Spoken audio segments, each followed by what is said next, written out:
Eh oui, bonjour, comment allez-vous? J'espère que ça va bien chez vous. Aujourd'hui, l'émission nous emmène sur la soufrière. La soufrière de Guadeloupe, bien sûr, il faut bien préciser. Donc la soufrière de Guadeloupe, que peut-on dire de la soufrière de Guadeloupe? La soufrière de Guadeloupe, premièrement, se trouve sur la commune de Saint-Claude. Elle a 1467 mètres d'altitude. Et c'est un volcan. Donc, aujourd'hui, je vous invite à visiter avec moi la soufrière de Guadeloupe.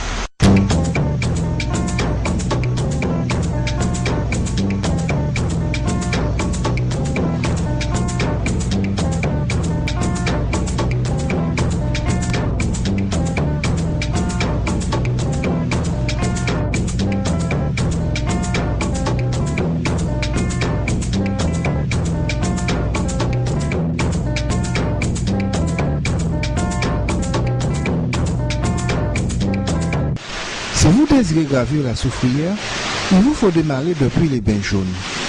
Les Bains Jaunes, c'est un site magnifique, composé de cours d'eau, d'une piscine naturellement chauffée.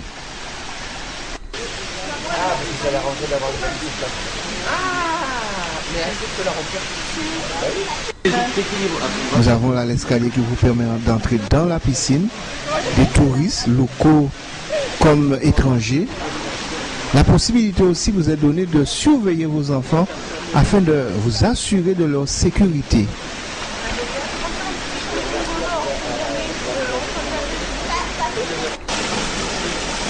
Nous avons là une fontaine.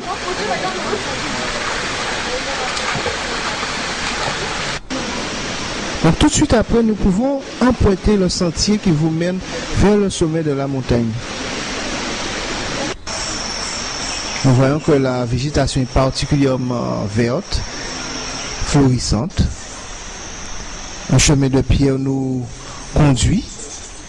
Nous pouvons aussi enjamber des ponts de bois.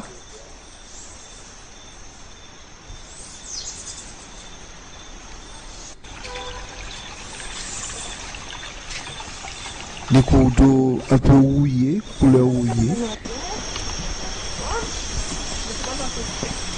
Ici, donc, nous sommes en train d'aller vers le sommet de la soufrière.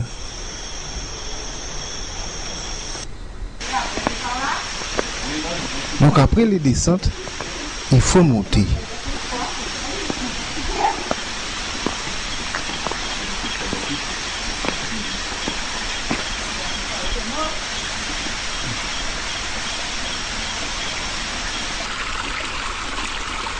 Nous avons des crevasses. Des escaliers qui nous permettent de continuer la progression.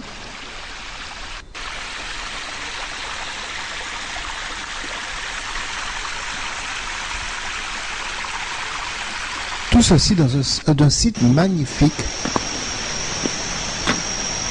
et naturel. Des balises nous permettent de ne pas nous perdre en chemin. Nous avons des poteaux. Les crevasses. Et l'escalier continue de monter vers le sommet. Nous allons en direction de Savane-à-Mulé. C'est très sportif.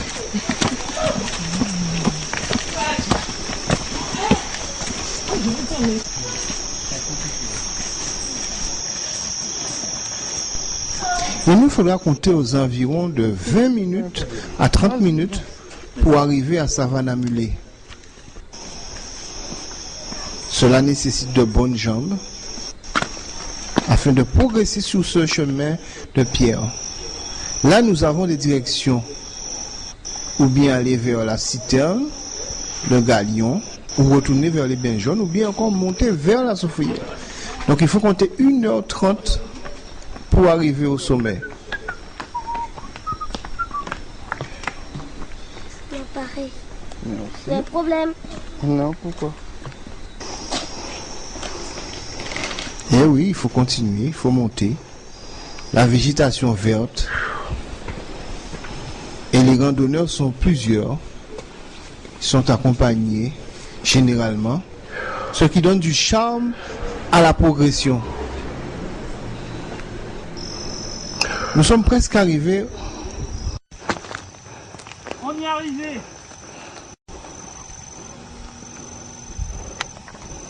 On y est, Cindy. Et là on est parti pour 1 heure là. Ouais, en moyenne 1 heure. C'est ça, c'est si on s'arrête pas tout le temps. Ouais. C'est si on ne s'arrête pas tout le temps.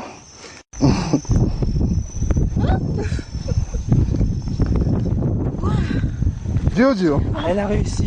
T'as vu qu'on est arrivé? Bien sûr. Et ça? Ah ouais.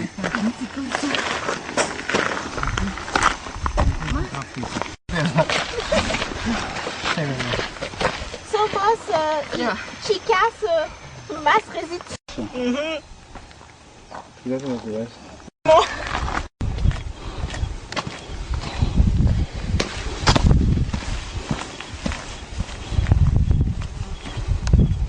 Donc ici, nous nous retrouvons à Savannah-Mullet. Savannah-Mullet, c'est, on peut dire, un petit plateau. Il est quand même assez bien boisé. Donc il nous permet de percevoir pas mal de sites tels que les Saintes qui sont juste par là. Et oui, Savannah-Mullet, c'est un plateau de transition qui nous permet de voir divers endroits. Notamment, nous voyons vers les Saintes s'il fait beau. Si nous regardons vers la droite, nous voyons le plateau de Baïf. Ici, nous avons le sommet, donc nous nous rapprochons du sommet. Voilà quelques randonneurs qui commencent à arriver. C'est pas facile, je dois vous l'avouer. Nous regardons vers la citerne. Et vous voyez bien que c'est très boisé.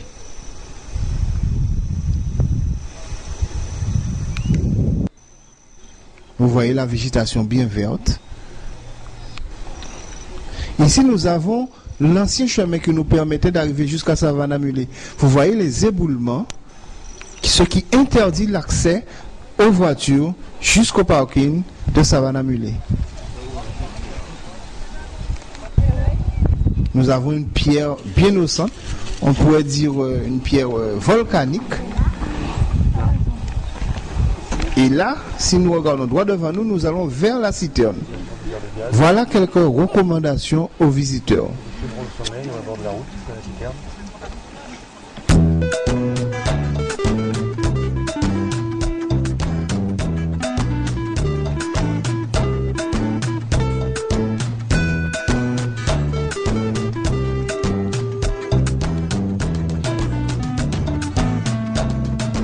La soufrière, c'est un cadre magnifique où l'on peut passer de très beaux moments en famille.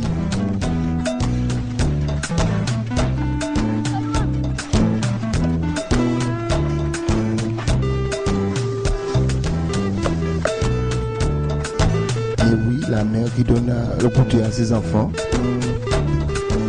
Ceux qui sont déjà montés commencent à descendre.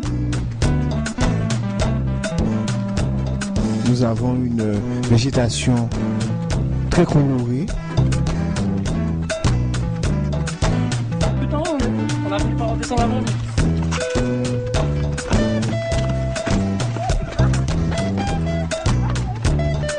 C'est aussi le moment de faire la compétition.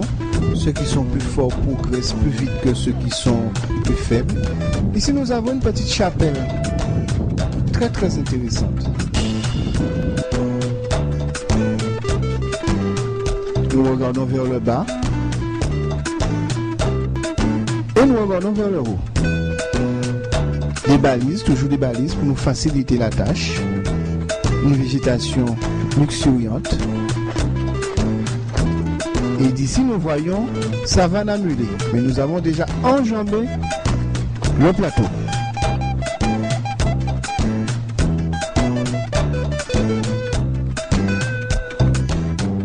Et oui, toutes ces photos, toutes ces prises de vue, ces constructions pour nous faciliter la tâche.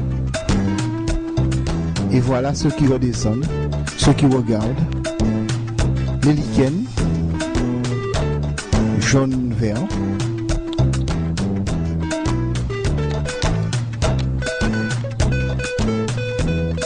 Et oui, ceux qui redescendent toujours.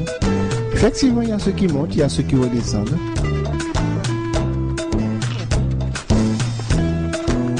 Des crevasse qui regarde en direction du parking.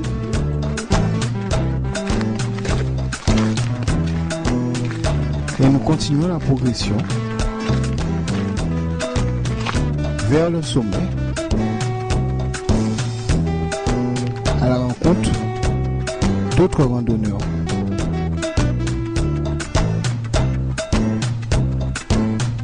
Et oui, vous voyez que ça monte à pic. Quelquefois, ça monte vraiment à pic. Donc, il faut être très prudent, être bien chaussé, de chaussures tennis, sport, surtout pas de sandales.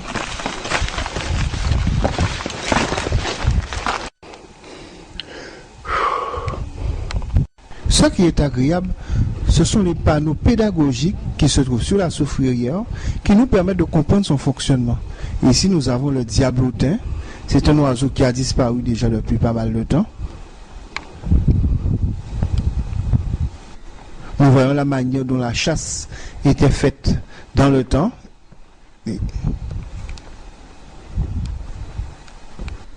Ici, le processus utilisé pour le faire sortir avec un bâton. On voit que les chiens sont excités.